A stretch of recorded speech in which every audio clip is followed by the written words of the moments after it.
الحمد لله نحمده ونستعينه ونستغفره ونؤمن به ونتوكل عليه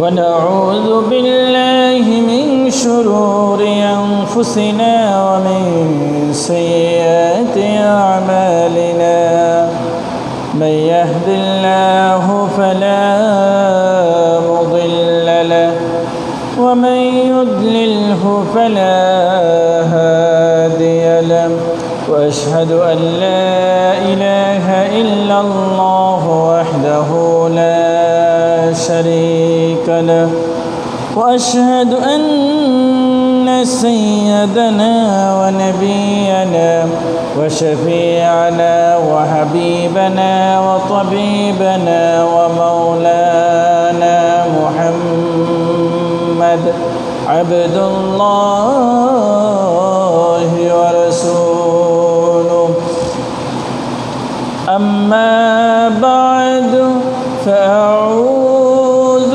بالله من الشيطان الرجيم সবাই পড়েন أعوذ بالله من الشيطان الرجيم بسم الله الرحمن الرحيم إنك لن تخرق الأرض ولن تبلغ الجبال طولا وقال تعالى في شأن حبيبه إن الله وملائكته يصلون على النبي يا أيها الذين آمنوا صلوا عليه وسلموا تسليما اللهم صل على سيدنا مولانا محمد وعلى آل سيدنا مولانا محمد اللهم صل على سيدنا مولانا محمد وعلى آل سيدنا مولانا محمد بل والعلا بكماله كشف الدجى بزماله حسنت جميع خصاله صلوا عليه وآله সম্মানিত মুআজ্জাজ হাজরিন মুসল্লিয়ানে কিরাম মুরব্বিয়ানে ইজম পর্দার আড়ালের মা ও বোনেরা আসসালামু আলাইকুম ওয়া রাহমাতুল্লাহ।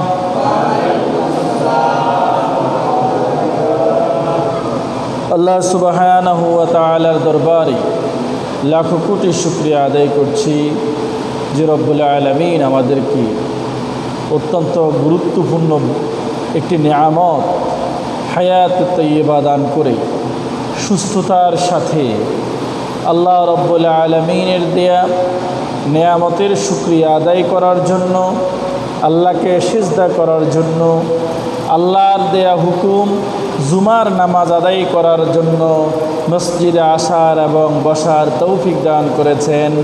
এজন্য আমরা শুকরিয়া আদায় করি আলহামদুলিল্লাহ। নবী করিম সাল্লাল্লাহু আলাইহি ওয়াসাল্লামের প্রতি দুরূদ ও সালাম পেশ করছি, যে নবী আমাদেরকে যাবতীয় অপরাধ থেকে মুক্ত থাকার জন্য পথ দেখিয়েছেন। সাল্লাল্লাহু আলা আলিহি ওয়া আসহাবিহি ওয়া বারাকা ওয়া সাল্লাম। সম্মানিত উপস্থিতি, আল্লাহ রাব্বুল আলামিন আমাদেরকে সৃষ্টি করেছেন, সৃষ্টি করে যেই নির্দেশনা দিয়েছেন সেটা হলো তোমরা অহংকার করবে না। কি করবে না? অহংকার করা যাবে না। কথা কি বোঝা যায়? কথা বুঝতে সমস্যা হয় নাকি? অহংকারটা এমন একটা বড় অপরাধ যেটা মানুষ যদি করে সরাসরি আল্লাহর সাথে যুদ্ধ ঘোষণার শামিল। কেউ যদি অহংকার করে, কারো অন্তরে যদি সামান্যতম অহংকার আসে, বুঝতে হবে সে কার সাথে যুদ্ধ ঘোষণা করেছে? আল্লাহর সাথে। অহংকারটা কেন হয়? আমাদের অন্তরে অহংকারটা কেন হয়? আল্লাহ রাব্বুল আলামিন কোরআনুল কারীমে বলেছেন, অহংকার তোমাদের কাছে আসে দুই কারণে। কয় কারণে? দুই কারণে তোমাদের কাছে অহংকার আসে। মানুষদেরকে তোমরা তুচ্ছ তাচ্ছিল্য করে কথা বলো, মানুষদেরকে তোমরা ছোট মনে করো। তুমি মনে করো আমি যেটা বুঝি সেটাই ঠিক আছে, আর যারা আছে সবাই যেটা বুঝে কেউ ঠিকমতো বুঝে না। আমার বুঝটাই সেরা, আমি যেটা বলবো সেটাই হইতে হবে। এরকম কিছু মানুষ আছে না? নাই? আচ্ছা, আমি যেটা বলবো সেটাই হইতে হবে। বাট তোরা কারা? তোরা কে? এই জাতীয় কথা যারা বলে, মনের অজান্তেই তাদের অন্তরের ভিতরে অহংকার চলে আসে। এজন্য আল্লাহ বলেছেন, ওয়াতাফাখুরুম বাইনাকুম ওয়াতাকাসুরুন ফিল আমওয়ালি ওয়াল আওলাদ। তোমাদের অন্তরের মধ্যে তখনই মাত্র অহংকার আসতে পারে যখন তোমাদেরকে আল্লাহ রাব্বুল আলামিন বেশি সন্তান দান করেন আর বেশি সম্পদ দান করে। গরিবের মধ্যে অহংকার নাই, খাইতেই পায় না, সে অহংকার করবে কোথায়? যার পোলাপাইন আছে 8-10টা, সে তার বাড়ির পাশে আরেক বাড়ির সাথে যখন ঝগড়া করে, আসিস দেখে দুমু তোরে, আমার ছেলে আছে 11টা। এরকম বলে না? বলে না? বলে। আবার যার সম্পদ আছে সেও বলে, মামলা করবি বেড়া, উকিল মুক্তার শো কিনে এলামু, জজ কিনে এলামু, প্রয়োজনে জৈন হাঁস কানি বেশি এলামু, তারপরও তোরে দেখাই ছাড়ো। এরকম ঘটনা আছে না? নাই? আচ্ছা,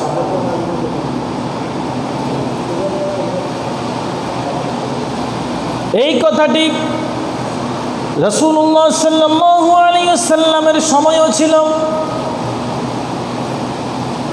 কুরআনুল কারীম যখন নাযিল হচ্ছে, বিষ্ণু বললেন, আলাইহা 19, তোমরা যারা মানুষ আছো মনে রেখো, আল্লাহ রাব্বুল আলামিন যাদের জন্য জাহান্নামকে তৈরি করে রেখেছেন, এই জাহান্নামের শাস্তি দেওয়ার জন্য ফেরেশতাদের মধ্য থেকে 19 জন পাহারাদার থাকবে। 19 জন। কয়জন? জাহান্নামের পাহারাদার কয়জন? 19 জন। আরবের পাপিষ্ঠ ছিল ওলীদ ইবনে মুগীরা। এই ওলীদ ইবনে মুগীরা সাহাবীদেরকে ডাক দিয়ে বলল, আল্লাহর নবীর সাহাবীরা, হে মুহাম্মাদের অনুসারীরা, তোমার নবী, তোমাদের নবী নাকি বলছে আলাইহা 19, সূরা মুদ্দাসসিরের 30 নম্বর আয়াত, জাহান্নামের পাহারাদার 19 জন এই কথাটা বলেছে। তাহলে মন দিয়ে শোনো।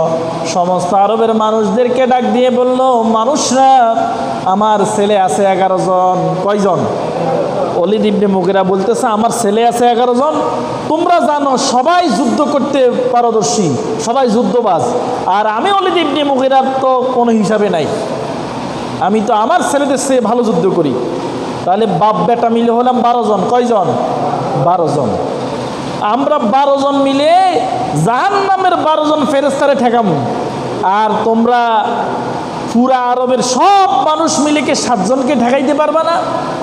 আরবের মানুষ তো মহা খুশি, আমাদেরকে আল্লাহ জাহান্নামের শাস্তি দিবে, মুহাম্মদ আমাদেরকে জাহান্নামের ভয় দেখায়, আমরা তো জাহান্নামের যে পাহারাদার ফেরেশতারা তাদেরকে ঠেকাই, আমরা চলে যাব, জান্নাতে চলে যাব আমরা। সাহাবীরা যখন এসে মুহাম্মদ সাল্লাল্লাহু আলাইহি সাল্লামকে বলল, ইয়া রাসূলুল্লাহ, ওই যে পাপিষ্ঠ ওলীদ ইবনে মুগীরা যে আপনাকে বেশি কষ্ট দিচ্ছে, এই ওলীদ ইবনে মুগীরা এই কথাটা বলছে, আপনি কি বলেন? আল্লাহ নবী বলেন, আমার সাহাবারা এরা এক একজন জাহান্নামের একজন ফেরেশতাকে ঠেকাবে বলছে। মন দিয়ে শোনো, এরা জাহান্নামের ফেরেশতাকে ঠেকাবে কেমনে? জাহান্নামের এক একজন ফেরেশতার শরীর কেমন তোমরা জানো কিনা? একজন ফেরেশতার এই সিনার মধ্যে যদি একটা দ্রুতগামী ঘোড়া ছেড়ে দেওয়া হয়, এই ঘোড়াটা এই সিনা থেকে কাঁধ পর্যন্ত যাইতে 100 বছর দৌড়ালেও এরপরও কুলকিনার করতে পারবে না। এক একজন ফেরেশতার শরীর যদি এত বড় হয়, আর আপনি ওলীদ ইবনে মুগীরা তার সন্তানরা এটাকে ঠেকাবে কি মনে করেছেন? আল্লাহর সৈন্যবাহিনীকে ঠেকানোর মতো কারো কোনো ক্ষমতা না। বলে না 7 নাম্বার সিগন্যাল,